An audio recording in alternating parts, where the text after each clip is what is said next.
Up next, we have a panel on closing the cyber skills gap. And this panel will include Naomi Buckwalter, Davina Pruitt, and Matthew Rosenquist. So with over 20 years of experience in IT and security, Naomi is a cybersecurity career advisor and mentor for people all around the world. She's the founder and executive director of Cybersecurity Gatebreakers Foundation, a nonprofit dedicated to closing the demand gap in cyber. We also have Davina. Davina is the lead for academic engagement with NIST, the National Institute for Standards and Technology. She has spent the past 20 years conducting research on student and educator cyber awareness and developing programs to increase the cybersecurity workforce pipeline. Welcome, Davina. And lastly, Matthew will be moderating today's panel. Matthew is a former cybersecurity strategist for Intel Group with 30 years in various fields of security. Matthew is a member of multiple advisory boards and consults on best practices and emerging risks to academic, business, and government audiences across the globe. He's a member of multiple advisory boards to academic, business, and governments. And now I will transition the panel over to you, Matthew. Thank you so much. Thank you, Theo. And welcome, Naomi and Davina. As this audience knows, right, one of our most pressing challenges for the digitally connected and transforming world that we live in is the fact that it can be undermined, right? And security is that barrier to protect our systems, data, privacy, services, and capabilities. But the threats far exceed the capacity of those professionals that guard against those attacks. And we are experiencing a momentous deficit with organizations being able to fulfill their needs from the available talent pool, with mounting demands growing every single year. So the question for us today is, how do we reverse this situation and do it sustainably to satisfy the human resources needs to make our evolving digital world more secure? So let's jump in. I want to throw the questions out there. And again, let's make this interactive. So please, both of you jump in with your insights and your recommendations as we progress through this discussion.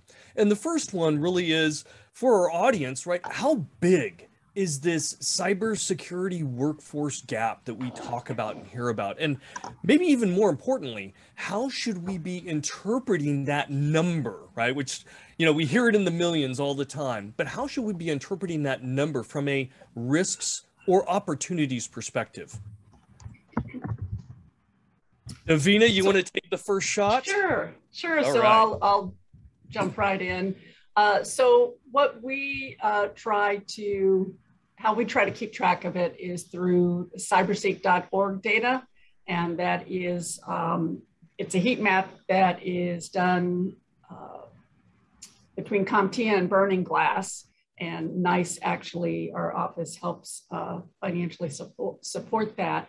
And that number is around 460,000 job openings. That was as of this morning when I went and looked. So what that jobs heat map does is it scrubs all the different job boards and anything related to cybersecurity, job opening. It tries to keep track of those. But more importantly, it's able to drill down then so that you can see within our NICE framework, which I'm sure we'll talk about a little bit later, within the 7 broad categories of cybersecurity, which of those categories is in highest demand at a particular point in time, at a particular geographic location. So just the location itself will change. So we know that there is a high demand. Right now, when I looked at the data this morning, it's mainly in that operate and maintain, and then, which is what people usually kind of think of when they think of cybersecurity. And then also in the securely provision is another area. So building things securely from the onset. And in terms of sort of the reasons behind it. You know, we try to dig a little deeper in that to try to figure out what's going on. We do understand that the general population or students, people that are already in the workforce, just the general public at large does not necessarily know of all the options that of the different work roles and the multiple pathways. So they just assume that cybersecurity is either computer scientist or you're down in the basement with a hoodie on somebody else's, couch hacking into something, and that you have to be very tech savvy. And so not realizing that there are a wealth of other job opportunities that are also in high need around cybersecurity. So it's that demystifying cybersecurity is one of the key aspects that we find, as well as the pathways. So a lot of times people just think it's a 4-year degree in something.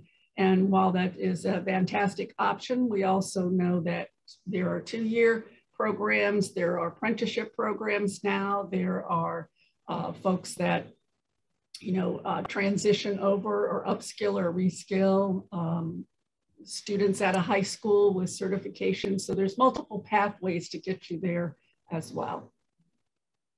And Naomi, what's your take on the size and how we should be looking at this problem? Well, when I heard the number from Davina just now, 460,000, I think I might have spilled my tea a little bit on a little bit. The last I heard was 300,000. So thanks for inserting more paranoia for me. But I actually think it's worse than that, Davina. I think 460,000 is the number of full-time job openings in cybersecurity. But think about all the security that's not happening in the jobs that should have it, right? So think your engineers, your developers, anyone who currently has a role within a company that requires to do security activities.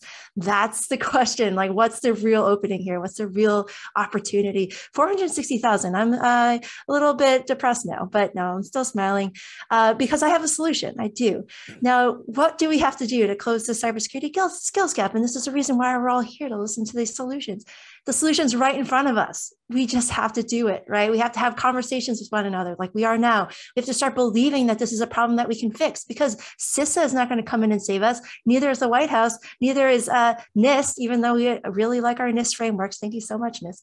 But they're not going to come in, give us $1 million each per company and say, here you go. Here's your cybersecurity budget. Go ahead and hire new people. That's not going to happen. The people who are going to fix this problem are ourselves. No one's going to come in to save us. There's not going to be a savior coming in on a white horse. We need to have the conversations. We need to put in the effort and the hard work into closing this gap. And what does that mean?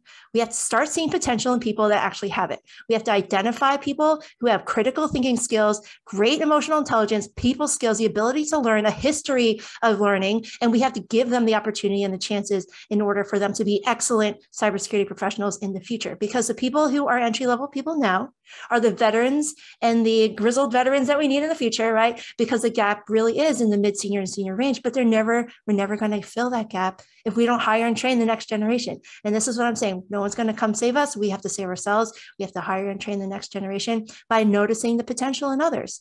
Ask questions, have conversations, build a network, look at somebody and just take them, I can train you. I'm going to spend the next 6 to 8 weeks just giving you training and helping you level up. I'm going to give you a chance, a junior level role in cybersecurity. Or you can do this.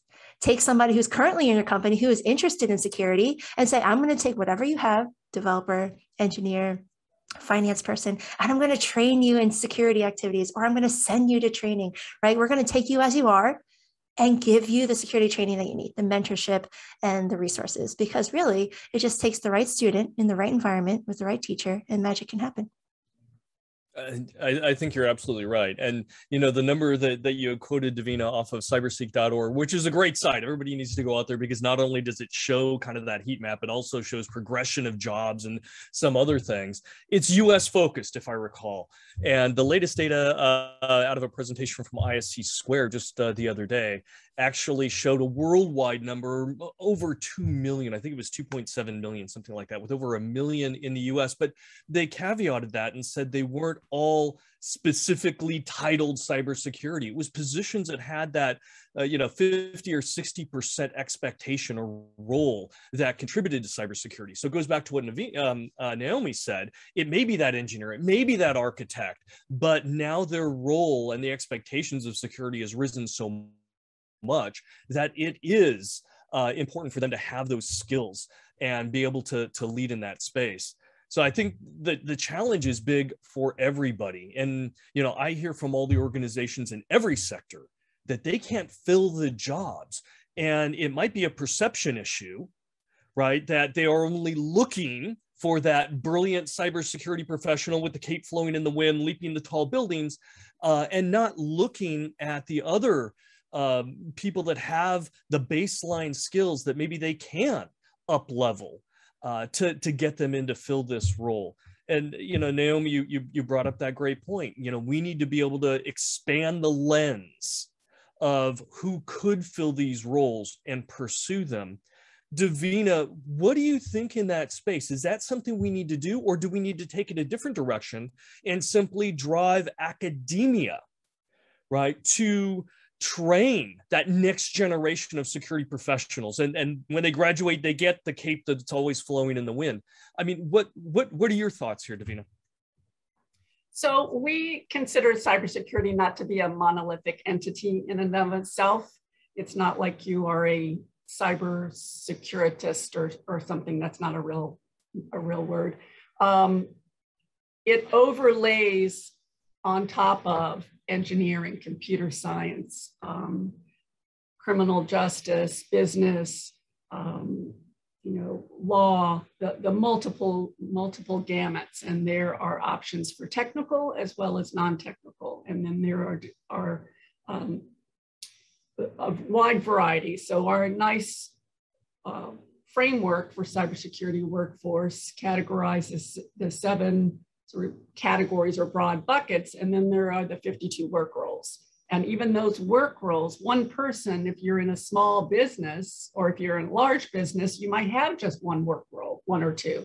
But if you're in a small business, you might have 6 or 7 work roles that you have to include. So we really try to showcase how the convergence of all of these different technologies and disciplines and industry sectors are all coming together, and cybersecurity needs to be a component within all of those pieces. So it doesn't matter what particular industry or what other area you have a love for, there is something to do with cybersecurity that could fit. And then for academia, as well as in industry and other sectors, it's everybody understanding that cybersecurity needs to be included, or components of that included within that content. And Naomi, what do you think here? Well, I think Davina's brilliant, and I wish to subscribe to her newsletter.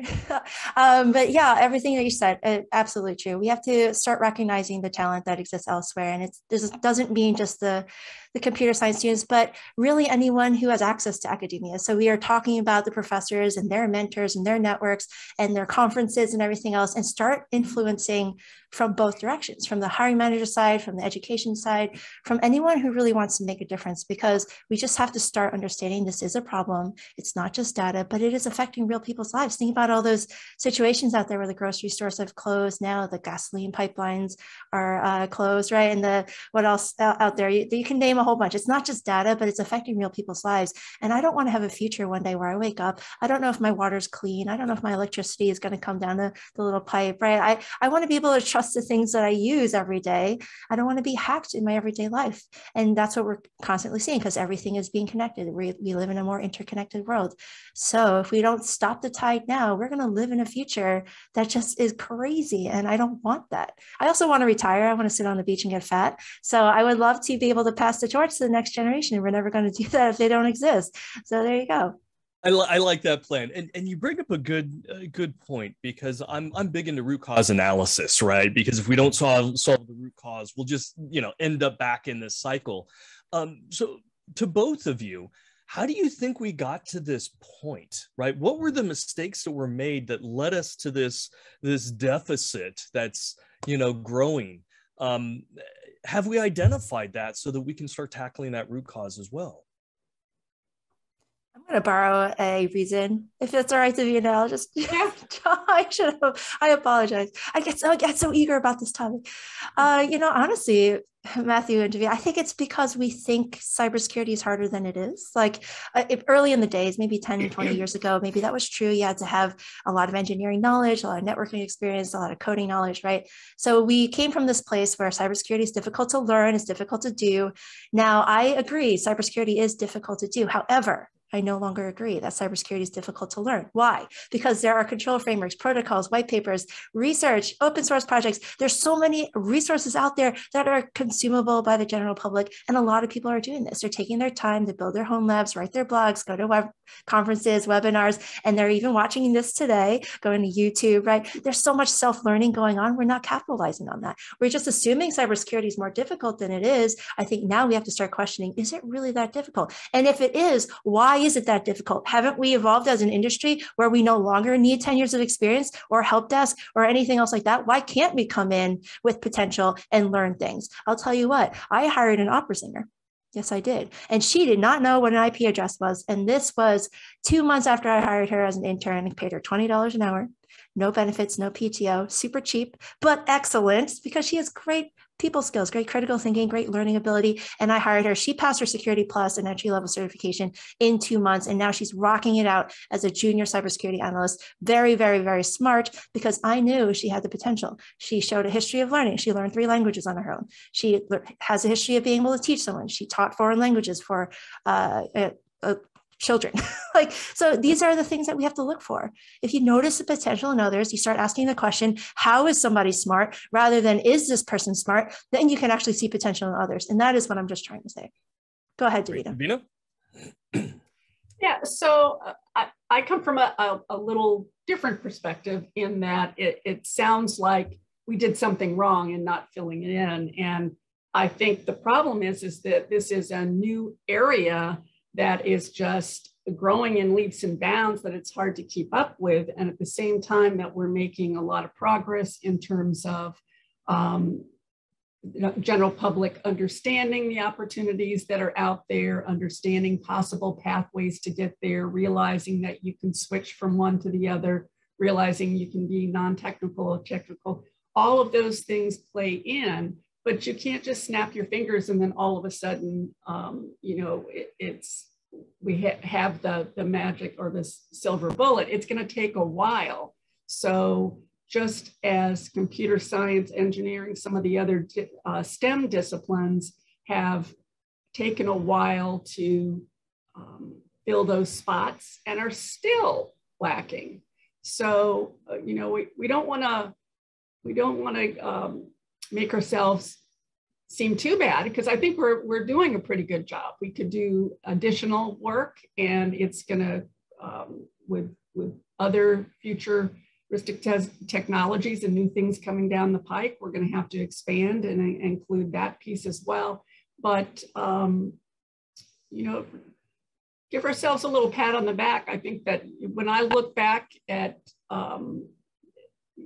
just 10 years from now, we have made huge strides into where we were. Think about it, 10 years ago, nobody was even thinking about it in the engineering space. So we have to give ourselves a little bit of credit. And perhaps that maybe was part of the root problem, right? If we go back those 10 years, cybersecurity really wasn't much of a thing, right? It was that bolt-on thing that you might do later on once the product, you'll do a rev update or a patch or something, but it wasn't seen as something that you needed to be proactive. And the rapid increase of innovation and technology adoption created a huge value proposition that, well, the bad guys pursued, and we were behind the curve, I think, a little bit. So, we are where we are now. right? And we want technology to flourish, and we want people to benefit from this digital ecosystem that we're all a part of. It helps and enriches all of our lives. But there is still that gap. You see the roles out there. You know, we're talking about it at conferences, and there is a challenge. From your two perspectives, what do you think are the big and important skills and career positions, right, that need to be looked at, are the highest priority moving forward? Are they the entry-level skills? Are they the leadership skills? Are they the technical skills, the behavioral and soft skills? What do you see as the biggest demand out there, the biggest need? All right, I'm going to pick on you then, Davina. You're up. For us, it all depends on what area in cybersecurity you're going into or want to, progress through, and also the geographic location that you're looking at. You know, if you're in the Mid-Atlantic, it's going to be more the cyber defense competition. If you go up to New York, it's going to be more financial sector. So there's a lot of variables that you have to include. Now, that stated, and there's going to be even more when we have IoT and we have privacy and we have manufacturing and we have AI and we have quantum and we have all of those efforts that are on our heels. So it's not going to just poof go away. It's going to be a challenge and something that we have to work hard with. But in terms of skill sets, you know, you do have one. You have a lot of the industry sector that is saying, you know, as long as they have good analytical skills, they could be trained, because whatever they're coming out with, whatever widget or app or piece of software that they know today, it's going to be something else 2 weeks from now. So as long as they are willing to learn and be open-minded, and so you get into more of those. Some people call it employability skills, some people call it soft skills. It's the generic, you know, teamwork, communication, writing skills, all of those things that are needed in not just cybersecurity, but in all disciplines, but particularly in the STEM disciplines. So you have that group. But when you're breaking it off into what specific skill sets or what competencies are we looking for particular work roles, there are so many variables that you have to take into consideration. You really do. And it even depends on if it's from it's how that work role is being defined by that particular company, if it's small or large. Someone with a work role that has a job title associated with it in one company can be completely different than with another company. And what they look for is a little different. So there's a lot of variables when you get into the very specifics of, do you want digital forensics? Or are you talking about, you know, crypto? Or are you talking about keeping a network up, or auditing, or law, or policy? So some of the basic skills are, I think, the same across the board. All right. Naomi, where do you see the hotspots from a skills and a roles perspective moving forward? But Davina took my answers, actually. There's no repeating here. Apparently it's reproducing comments. So yeah, the two things are critical thinking, analytics, the analytical skills that Davina said, and then the ability to work as a team. So I honestly think that critical thinking is lacking in society these days. We really just parrot what we see on TV and social media. I think someone who can just think differently, think outside the box, and just have a different way of thinking like a hacker. Like, these are the people that you want on your team. And then, of course, having the soft skills and the people skills, extremely important. So equally important, for sure. The ability to tell stories, the ability to empathize because they've been there, right? These are the kinds of people that would be excellent helpers in cybersecurity, for sure, but critical thinking, number one, which is why I'm a real big proponent of diversity of thoughts, which is very natural when you can just grab a whole bunch of people from different backgrounds. It doesn't matter what they look like or what they might identify as. If you get people who think differently, you're going to have a diversity of thought. The ability to think outside the box comes out. You're going to have more conversations that are not just one-tracked, right? You're going to have different backgrounds, have different experiences, all the things that will help influence your decisions and conversations. And that's what I really think. So from a greater scheme of things, try to get people of different backgrounds, because you're going to get some diversity of thought there, but that's not always the case. But really look and think about the people that you're hiring, because everyone's a little different. Everyone's an individual. Don't assume someone thinks a certain way just because they look a certain way, but hire them for their potential and their ability to think outside the box. And I agree with you. I think that that level of creativity and that diversity there, I mean, ultimately, we have to be as creative and crafty as the intelligent adversaries that we face, right? And if we're all looking in the same direction, thinking in the same frameworks and not outside of that, we become easy victims. But what you said probably shocked many of our listeners here, because I would assume they would have thought, hey, the technical skills, they're the most important. This is a technical problem. So why aren't technical skills at the top of each of your lists? Because anything can be learned. I just want to find someone who's great at learning and can like analyze things. That's almost a skill you can't learn. Think of like when you're a child, you love learning, and then you got to school and everyone just teaches you how to learn a certain way, right? Which is why I'm a huge fan of this new math thing that the kids can do. But they're breaking down math in a different way that we didn't learn when we were growing up. I'm 40 years old. I learned only math a certain way, and I can only do math a certain way. That's terrible. Think about the different ways you can do things, right? That's what the kids are learning these days. So think different backgrounds, think different majors, not just computer science or cybersecurity. Think differently. And that's what we need, not just the technical, it's the analytical. Well, you both now have mentioned these words, right? Learning, training, upskilling. You both have been mentioning that so much. So how important then is that those education and training systems, those organizations out there and government playing, right? How important is their roles in providing all of that and making sure that we're able to close this gap? Davina, I'm pointing at you now. Yeah. So,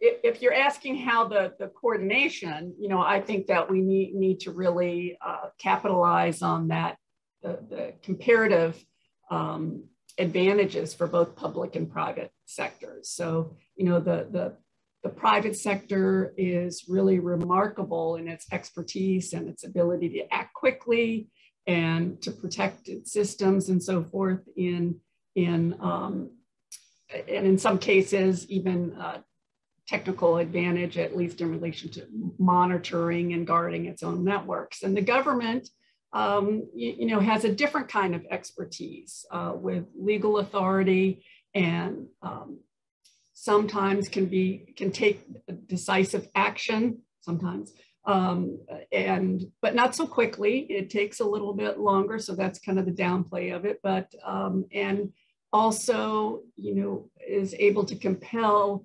the country or the entity at large to kind of follow suit. So I think it's going to take the private sector and the public, or the government and the private sector, amplifying each other's strengths and really holding each other accountable. You have to have that kind of nice, how to keep things safe, but also make sure that it's usable. So it's that balance of the carrot and the stick, if you will.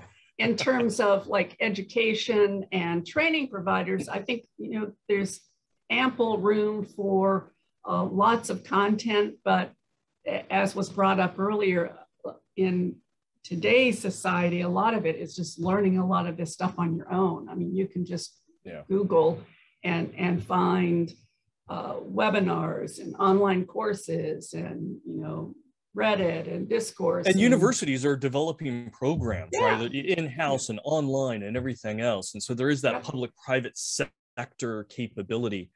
We're 1 minute out here. So rapid fire. My question to each of you, and I'm going to start with you, Naomi, right? How does this audience, right? We've got a great audience listening here, representing a range of different roles and different industries, right? What is your most important piece of advice for these listeners, these leaders, when it comes to addressing the talent shortage? Give me your one or two things. You got 30 seconds. Hit me. Hey, Naomi. thanks for hanging out with me today. I just want you to look for potential in others. Instead of asking how is somebody smart, just be like, how is this person smart? And if they can learn, look for potential in others, because everyone has potential. Everyone does. And just start seeing it in each other and magic will happen. That's beautiful. Okay, Davina, same question to you. How does this audience take leadership? What do they do? I think just understanding and being open-minded enough to understand that it's more than just a degree that you're looking for. You're looking for those skills and those competencies that they can show, and whether they got there through apprenticeship or out of high school with certifications or just learning on their own or through a community college. You have to be more open in recognizing talent is out there. You just have to be willing and open-minded to take into consideration that talent. Thank you. Thank you, Davina and Naomi, for your insights, your recommendations, and thanks to Right Hand Security for hosting this event and this specific topic. Theo, back to you.